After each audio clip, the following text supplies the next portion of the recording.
Hey everybody, what's happening? Chuck here again with my pal Jim from, one of the owners here at Midwest Cards. We are here to talk about and highlight some of our favorite cards of years past. For example, what are we talking about today? Today we've got maybe your favorite year, 1977. Very good year. So we're going to talk about 4 major sports and then a little bit of a fun treat that's not a non-sports set that came out in 77 as well. So we've got one card from each set that it's either the key card or there's something interesting about it. So we're going to dive in and talk about these right now. So let's do it. So we're going to lead off with baseball. You figure in the late 70s, baseball was what people were collecting more than anything else. At 100%. Sport-wise. So you can tell that by the number of cards Topps puts in these checklists. So all of these are Topps cards that we've got. There were no other major manufacturers in 77. The only variation that we get is we get kind of the Canadian version of Topps, which is O-Pee-Chee, and we get that in baseball and hockey. And hockey, right. Yeah. But what's fun about these, so this is what the rookie positions cards look like. So this is Andre Dawson's rookie card in a PSA 7. You've got the 4-card grid. You just don't see these a lot. Absolutely anymore. not. So did you collect a lot of this stuff when you were younger? Yeah, not quite that early. I was more, you had to get mid-80s for me. Yep. Because of course 77, as we mentioned, my favorite year. That's the year I was born. Yep. So yeah, it took me a little while to get into the card collecting game, but so I came across some of these over the years, sure. The key rookies here from this year were obviously this guy, Hall of Famer, Dale Murphy, and really not a lot of other key rookies. The other cards that people would chase here would just be Hall of Famers and early career guys, like the Nolan Ryan card from this set is probably the most valuable in a PSA 10. So one of the other fun facts about this set is there's one card that almost never comes about because it was only printed in a very limited amount. So there's a Reggie Jackson card. So Reggie Jackson got traded from the Oakland A's to the Baltimore Orioles. This is before he went to the Yankees. For the Yankees, right? And they made a card of him, but they didn't mass produce it. When that trade went through, they produced the Yankees card, but there are Orioles versions of that card out. Oh, okay. You figure a Yankees version of that card might sell for $5 raw. The Orioles version might be $80,000, or it's that rare. That's one of those things that you almost never see, but that's kind of like one of the fun facts from this particular baseball set. All right, so jumping in, less widely produced set, football set, but this is definitely the key rookie card from this set. 100%. So we were talking before Jerry Rice, this was the guy. Steve Largent was 100% the guy. Yeah, this was the guy. So this is his rookie card in a PSA 9. So this is a really sharp version of this card. Interesting thing on there was I didn't realize he was drafted by the Oilers, as it says on there. Drafted by the Houston Oilers and traded to the Seahawks, which was something I was not aware of.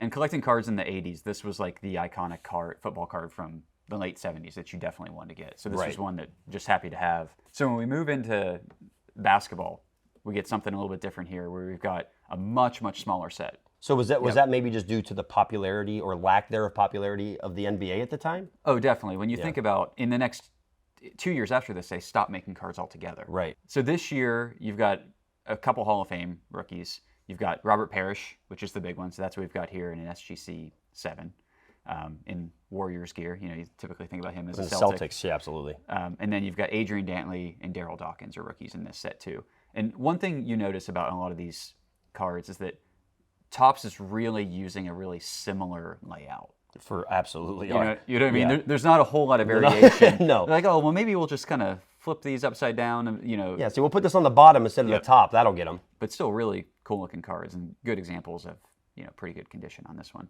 And I also think it is interesting, as you mentioned, him being in the Warriors uniform, which, I think a lot of people forget. They kind of look at today's people when you talk about whether it be LeBron or just any of the stars these days, when they kind of give them a little bit of crap, I guess you would say, for moving teams and switching teams and building super teams. And I don't know that a lot of people realize that it's been happening for a long time. Now, it may have been more via trade back then versus, of course, via a player just forcing his way out or becoming a free agent and then moving. But nonetheless, these teams were still being built. Right. Like Larry Bird didn't just have Robert Parrish on the team. They went and got him and brought him there. And Wilt didn't start with the Lakers, and Kareem didn't start with all those players were kind of built around. So I think maybe that, a little bit of an unfair comparison to today's players, kind of thrown out as if it never happened before. Yeah, good segue into a uniform that you don't see a guy in. That's right. What I like about this card, one, it's in great shape for being the age that it's in, but Bobby Orr's last Topps card produced is this one.